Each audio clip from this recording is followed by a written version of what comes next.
ठीक है, okay. Good morning बेटा, वेलकम बैक अगेन। आज हम लोग बात करते हैं आपका चैप्टर नंबर 2। इससे पहले चैप्टर नंबर 1 हम लोगों ने पढ़ लिया था अलैंगिक प्रजनन। अलैंगिक में आप लोगों ने दोनों टाइप के पढ़े थे, कायिक प्रजनन के अंदर एक प्राकृतिक और कृत्रिम, ठीक है ना। फिर हम लोगों ने उसके अंदर थोड़ा सा पढ़ा था लैंगिक प्रजनन। अब बात करते हैं आप लोगों का जो चैप्टर नंबर 2 है आरबीसी वालों का, हिंदी मीडियम का, वो आता है नर एवं मादा युग्मकोद्भिद की संरचना एवं विकास। सबसे पहले बात आती है, ठीक है, हम लोग चैप्टर को स्टार्ट करने से पहले इस शब्द को समझते हैं। युग्मक क्या है? ये युग्मक अगर आपसे कोई क्वेश्चन पूछ लेता है, ठीक है, कोई बाहर वाला आपके क्वेश्चन पूछता है, आपसे वाइवा में क्वेश्चन पूछ लेता है, सर युग्मक क्या है, आप बताइएगा। तो युग्मक जो है वह एक अगुणित कोशिका है। अगुणित कोशिका है। कैसी कोशिका है वो? अगुणित। अब अगुणित का मतलब, भाई काफी बच्चे हैं कि सर अगुणित क्या होता है, ये क्या भाई नहीं भला बता रहे हो आप। अगुणित कोशिका का मतलब जो है वो आप क्या बता रहे हो सर? अगुणित का मतलब होता है जिसमें गुणसूत्रों की संख्या कितनी हो बेटा? अ मतलब आधी। यानी अगर मैं बात करूं मानव कोशिका की, तो मानव कोशिका में 46 गुणसूत्र होते हैं, 46 के आधे। तो अगुणित में कितने होंगे? 23। कितने होंगे आप लोगों के? 23। आई बात समझ में? आई बात समझ में? तो युग्मक जो है वो एक अगुणित कोशिका है जो अर्धसूत्री विभाजन के द्वारा, अर्धसूत्री विभाजन के द्वारा बनते हैं। अब अर्धसूत्री मतलब वही वह कोशिका विभाजन जिसमें बनने वाली उत्तरी कोशिकाओं में गुणसूत्रों की संख्या मात्र कोशिका की तुलना में आधी रह जाती है। आई बात समझ में? युग्मक एक अगुणित कोशिका है जो किसके द्वारा बनती है? अर्धसूत्री विभाजन के द्वारा बनती है। अच्छा, कब बनती है? किसी भी जीव के जीवन काल के, किसी भी जीव की जीवन काल की किशोरावस्था के दौरान। अगर पादपों में बात करें तो पादपों में द्वितीयक वृद्धि के दौरान। कौन सी वृद्धि के दौरान? द्वितीयक वृद्धि, यानी जब पुष्प लगता है तब पौधे की हाइट बढ़ना कम हो गई, पौधे में फूल लगने प्रारंभ हो गए, या फिर पादपों में पुष्पन की क्रिया के साथ, पुष्पन की क्रिया के साथ, ठीक है। किस क्रिया के साथ होती है पादपों में? पुष्पन की क्रिया के साथ युग्मक निर्माण की क्रिया होती है। अब बात करते हैं सर युग्मकों के प्रकार, तो बताइए आप। तो युग्मक को दो भागों में बांटा गया है, दो प्रकारों में बांटा गया है। पहला आता है आपका नर युग्मक। पहला आता है आपका कौन सा? नर युग्मक, ठीक है। दूसरा आता है कौन सा? मादा युग्मक। मादा युग्मक, ठीक है। अब हम बात करें कि नर और मादा युग्मक क्या है। नर और मादा युग्मक क्या है, ठीक है। और पादपों में नर युग्मक किसे बोलते हो? पादपों में नर युग्मक किसे बोलते हो? तो पादपों में पराग जो कण होते हैं ना बेटा, पराग कण, ठीक है, या फिर लघु बीजाणु। पराग कण या लघु बीजाणु को क्या कहा जाता है? नर युग्मक। किसमें? पादपों में। किसमें? पादपों में, ठीक है। वहीं जंतुओं में शुक्राणु, ठीक है, शुक्राणु। अब मादा युग्मक की बात करें पादपों में, तो पादपों में मादा युग्मक को आप लोग अंडकोशिका, अंडकोशिका या गुरु बीजाणु, गुरु बीजाणु, और जंतुओं में अंडक, ठीक है। जंतुओं में क्या होती है? अंडक। अच्छा, अब यहां तक तो हम लोगों ने समझ लिया भाई, पादपों में नर युग्मक को ये बोलते हैं और जंतुओं में नर युग्मक को ये बोलते हैं। लेकिन यहाँ पर कई बार एक शब्द आता है, कई बार एक शब्द आता है, क्या? लघु बीजाणु या फिर लघु बीजाणु पर्ण। अब लघु, सुन लीजिएगा मेरी बात, लघु बीजाणु, ठीक है। लघु जो आकार में क्या है? छोटा है। आकार में क्या है? जो छोटा है। बीजाणु यानी जो बीज निर्माण में मदद करेगा। जो किसके निर्माण में मदद करेगा? बीज निर्माण में। जो किसके निर्माण में मदद करेगा? बीज निर्माण में। आई बात समझ में बेटा?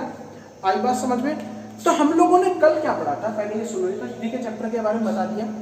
कल हम लोगों ने, या फिर इससे पहले वाली वीडियो में हम लोगों ने क्या देखा था? इससे पहले वाली वीडियो में हम लोगों ने देखा था कि पादपों में एक रूपांतरित प्ररोह है।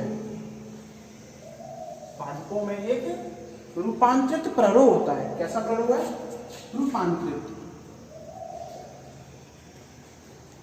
रूपांतरित प्ररोह होता है। कैसा प्ररोह है बेटा? ये रूपांतरित। ठीक है, रूपांतरित मतलब जिसका रूप परिवर्तित हो चुका है। क्या परिवर्तित हो चुका है? रूप परिवर्तित। यानी अगर मैं बात करूं प्ररोह मतलब शीर्ष, और पौधे का शीर्ष भाग कहाँ होता है? वायवीय। वो कहाँ है? वायु में है। वो कहाँ है बेटा? वायु में है। ओके, अब ये क्या है? रूपांतरित प्ररोह है। अब रूपांतरित प्ररोह की अगर हम लोग बात करें तो हमने इस केस में क्या पढ़ा था? पुष्प पढ़ा था। हमने इसके केस में क्या पढ़ा था? पुष्प पढ़ा था। और पुष्प क्या है? रूपांतरित प्ररोह है जो किसमें भाग लेता है? जनन की क्रिया में भाग लेता है। जो किसमें भाग लेता है? जनन की क्रिया में भाग लेता है। ठीक है, पुष्प एक रूपांतरित प्ररोह है जो पादप में पाया जाता है और किस क्रिया में भाग ले रहा है? जनन की क्रिया में भाग लेता है। अच्छा, रूपांतरित मतलब जिसका रूप परिवर्तित है। प्ररोह का मतलब है जो पौधे के शीर्ष भाग में पाया जाता है। ठीक है, फिर हम लोगों ने पढ़ा था कि पुष्प के अंदर मुख्यतः कितने भाग होते हैं? 4। कौन कौन से? दलपुंज, बाह्य दलपुंज, दलपुंज, ठीक है, पुंकेसर और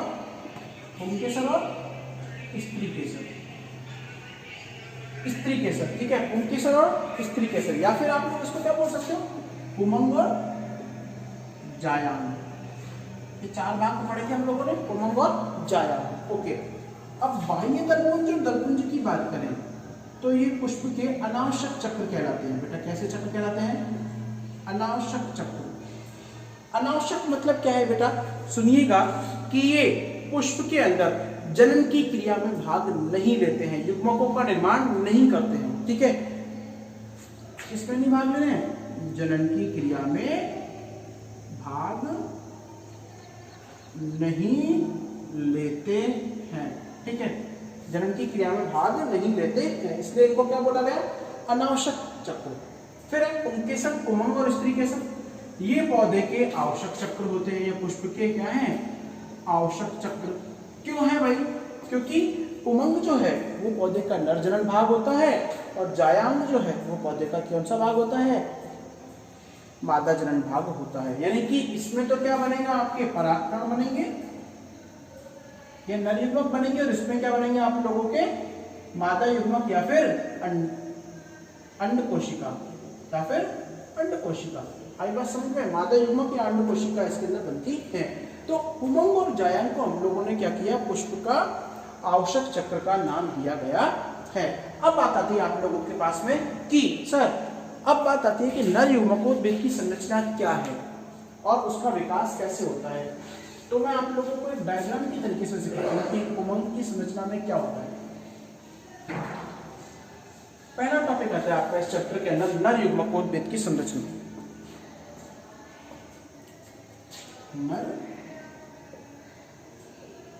युग्मकोद्भिद की संरचना। नर युग्मकोद्भिद की संरचना। अगर हम लोग बात करें इसकी संरचना की बेटा, तो देखिएगा थोड़ा इस तरीके का चित्र बनकर आता है।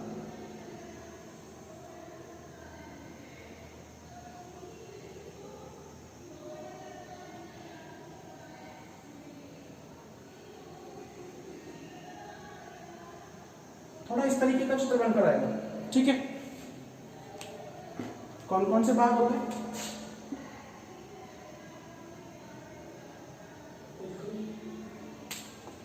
इस तरीके का चित्र बनकर आएगा। कौन कौन से भाग होते हैं इसके अंदर? ये जो ऊपर वाला भाग है, ये जो द्विपालित है, डंबल शेप होता है ये जो, ठीक है ना, इसको तो आप क्या बोलते हो? पुंकेसर। अब ये पुंकेसर के अंदर क्या है? नर युग्मक के अंदर क्या है? पुंकेसर।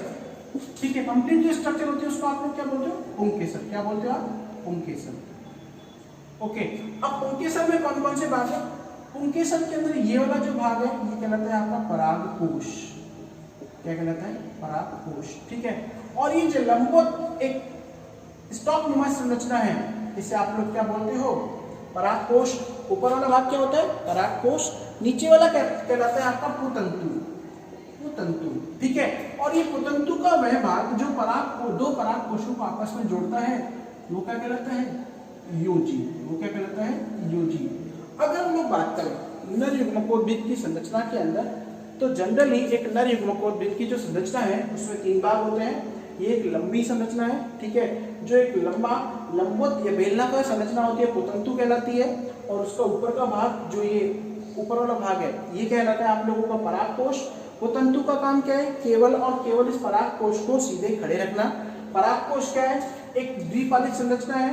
इस संरचना के अंदर पुंकेसर या फिर परागकण पाए जाते हैं, ठीक है। परागकणों के अंदर क्या होता है कि अब इस ये पुतंतु का वह भाग जो दो पराग कोशों को जोड़कर रखता है उसे आप लोग क्या बोलते हो? योजी बोला जाता है। उसे क्या बोला जाता है? योजी बोला जाता है। उसे क्या बोला जाता है बेटा? योजी बोला जाता है, ठीक है। ओके बेटा, अब हम लोग बात करते हैं नर युग्मक की। नर युग्मकोद्भिद क्या होता है? मैंने आपको बताया था कि पौधों के अंदर जो आवर्तबीजी पादप है, आवर्तबीजी पादपों में एक पुष्प होता है, ठीक है।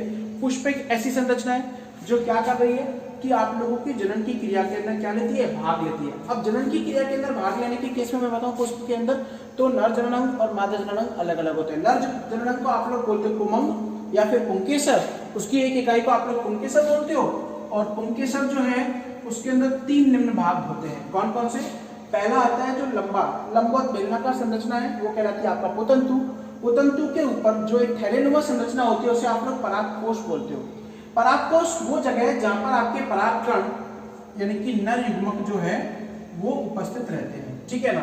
अब पुतंतु का वह भाग, अब पुतंतु का वो भाग जो इन दो परागकोशों को जोड़कर रखता है उसे आप लोग योजी बोलते हो, ठीक है। उसे आप लोग क्या बोलते हो? योजी बोलते हो। क्लियर है? ओके, अब देखिएगा बेटा, मैंने आपको बताया कि उनके सबके अंदर बेटा 3 भाग होते हैं। एक जो लंबा ग्रंथनुमा संरचना है वो क्या कहलाती है? पुतंतु कहलाती है। पुतंतु का ऊपरी भाग परागकोश कहलाता है। परागकोश क्या एक थैलेनुमा संरचना है। जनरली सभी पौधों के अंदर ये परागकोश द्विपालित है। द्विपालित मतलब एक शब्द आता है द्विपालित। अब द्वि का मतलब देखो ये रहा, पहला ये रहा और दूसरा ये रहा, ठीक है ना। द्विपालित संरचना है। आई बात समझ में? द्विपालित संरचना है। अगर हम इसका काट कर देखते हैं, इसको हम लोग काट के देखते हैं। काट कौन सा? अनुप्रस्थ काट। तो प्रत्येक पाली के अंदर 2 कोष्ठ, यानी कि ये एक पाली है, ठीक है, इसमें 2 कोष्ठ, एक तो ये रहा और एक ये रहा, दोनों कोष्ठ उपस्थित रहते हैं। आई बात समझ में? तो एक परागकोश कैसी संरचना है? चतुष्कोष्ठकीय। कैसी संरचना है? चतुष्कोष्ठीय संरचना है, ठीक है। परागकोश कैसी है? चतुष्कोष्ठीय संरचना है, ठीक है। अब इन चारों कोष्ठकों को, ये एक कोष्ठक, ये दूसरा, ये तीसरा और ये चौथा, इन चारों को आप लोग क्या बोलते हो? परागपुट। क्या बोलते हो? परागपुट, ठीक है। Pollen sac. आई बात समझ में? आई बात समझ में? अथवा लघु बीजाणुधानी। लघु बीजाणुधानी ये शब्द नया है। लघु बीजाणुधानी। लघु मतलब छोटे, बीजाणु मतलब युग्मक और धानी मतलब रखने का स्थान, यानी जहां पर छोटे युग्मक जो है वो बनते हैं और बनने के बाद जो स्टोर्ड रहते हैं, ठीक है, जो वहां पर रहते हैं, उसे आप लोग क्या बोलते हो? लघु बीजाणुधानी। अच्छा, सभी पौधों में ये पराग जो कोश हैं ये द्विपालित होते हैं, ठीक है ना। लेकिन मालवेसी कुल, मालवेसी क्या है? गुड़हल।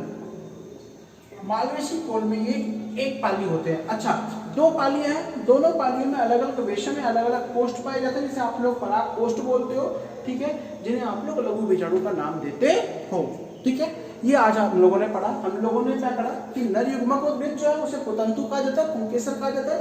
पुंकेसर की संरचना में 3 भाग होते हैं। पहला पुतंतु, ठीक है, पुतंतु के ऊपर परागकोश लगे रहते हैं, परागकोशों में परागकण उपस्थित रहते हैं। पुतंतु जो है वो बेलनाकार ग्रंथनुमा भाग है, ठीक है।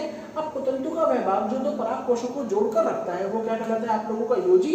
अब परागकोश जो द्विपालित संरचना है, ठीक है, लेकिन मालवेसी के अंदर एक सिंगल पालित होती है। आई बात समझ में? पहली बात। अब बात करें कि पुतंतु जो है वो परागकोश है उसके काटते हैं, तो ये चतुष्कोष्ठ यानी कि प्रत्येक पाली में 2 वेशा, 1 2 4 कोष्ठ की संरचना होती है, ठीक है। और इन चारों कोष्ठकों को आप लोग लघु बीजाणुधानी कहते हैं। ठीक है, यह कॉलन से एक परागकोश या पराग संपुट कहते हैं। और इन्हीं पराग संपुटों में आपके परागकण या फिर नर युग्मक जो है वो उपस्थित होते हैं। नर युग्मक जो है वो उपस्थित होते हैं। क्लियर है बेटा? क्लियर है?